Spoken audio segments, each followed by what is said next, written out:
It is no longer I who lives, but Christ who lives in me. All glory to God.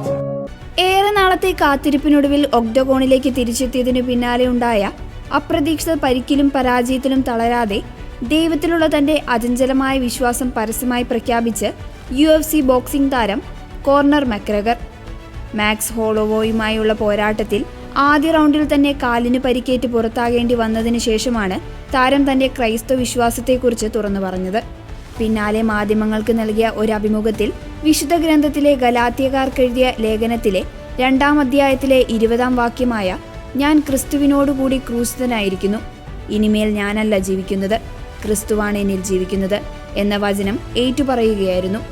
എൻ്റെ ഇപ്പോഴത്തെ ഐഹിക ജീവിതം എന്നെ സ്നേഹിക്കുകയും എനിക്ക് വേണ്ടി തന്നെ ബലിയർപ്പിക്കുകയും ചെയ്ത ദൈവപുത്രനിൽ വിശ്വസിച്ചുകൊണ്ടുള്ള ജീവിതമാണ് എന്നും അദ്ദേഹം പറഞ്ഞു. പരാജയത്തിന്റെ വേദന കഠിനവും ഇരുളടഞ്ഞതുമാണെങ്കിലും താൻ അതിന് കീഴടങ്ങില്ല എന്ന് മക്ഗ്രഗർ വ്യക്തമാക്കി. ദൈവത്തിൽ സർവവും സമർപ്പിച്ച് മുന്നോട്ടു പോകുമെന്നും എല്ലാ ഞായറാഴ്ചകളിലും ദേവാലയത്തിൽ പോയി പ്രാർത്ഥിച്ച് തിന്മയുടെ ശക്തികളെ ചെറുക്കുമെന്നും താരം സോഷ്യൽ മീഡിയയിലൂടെ കൂട്ടിച്ചേർത്തു.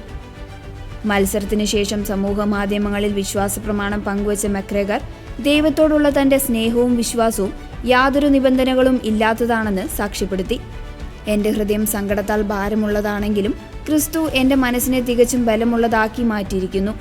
ജീവിതത്തിൽ ഞാൻ വരുത്തിയ ആത്മീയമായ ഈ മാറ്റങ്ങൾ താൽക്കാലികമല്ല, മറിച്ച് ശാശ്വതമാണ് എന്നും അദ്ദേഹം കുറിച്ചു. മനുഷ്യന്റെ സാഹചര്യങ്ങളെക്കാൾ ദൈവത്തിന്റെ പദ്ധതികളിലാണ് താൻ വിശ്വസിക്കുന്നതെന്നും ഈ പരാജയം തന്റെ കഥയുടെ അവസാനമല്ല എന്നും മക്ഗ്രഗർ പറഞ്ഞു. ശസ്ത്രക്രിയയ്ക്കും ദീർഘനാളത്തെ വിശ്രമത്തിനും ശേഷം വീണ്ടും റിങ്ങിലേക്ക് തിരിച്ചെത്താനുള്ള തയ്യാറെടുപ്പിലാണ് താരം. ലോകത്തിനു മുന്നിൽ വൻ പരാജയം ഏറ്റുവാങ്ങിയപ്പോഴും നിരാശനാകാതെ ക്രിസ്തുവിനെ പ്രത്യാശയുടെ കേന്ദ്രമാക്കി ഉയർത്തിക്കാട്ടിയ മക്ഗ്രഗറിന്റെ നിലപാടിനെ വലിയ ആദരവോടെയാണ് ആഗോള വിശ്വാസി സമൂഹം നോക്കിക്കാണുന്നത്.